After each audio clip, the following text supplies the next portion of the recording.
இந்தியாவிலேயே தமிழ்நாட்டில்தான் அதிகமாக கண்கள் தானமாக பெறப்பட்டுள்ளதாக சுகாதாரத்துறை அமைச்சர் மா சுப்பிரமணியன் பெருமிதம் தெரிவித்தார்.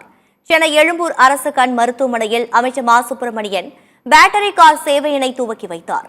பின்னர் செய்தியாளர்களை சந்தித்தவர் எழும்பூர் அரசு கண் மருத்துவமனையில் கண் சிகிச்சை மேற்கொண்டவர்கள் நடக்க ஏதுவாக பேட்டரி கார் சேவை தொடங்கப்பட்டிருப்பதாக கூறினார். தமிழகத்தில் 5000க்கும் மேற்பட்ட கண்கள் தானமாக பெறப்பட்டு அவை அரசு மற்றும் தனியார் மருத்துவமனைக்கு கண் சிகிச்சைக்காக பயன்படுத்தப்பட்டுள்ளதாக கூறியவர் இந்தியாவிலேயே தமிழ்நாட்டில்தான் அதிகமாக கண்கள் தானமாக பெறப்பட்டுள்ளதாக கூறினார்.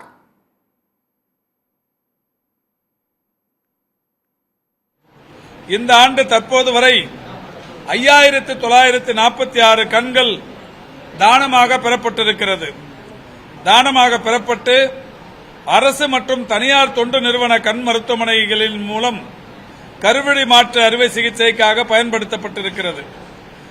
இது இந்தியாவிலேயே அதிக எண்ணிக்கையில் கண்கள் தானமாக பெறப்பட்டது என்பது தமிழ்நாட்டில்தான்.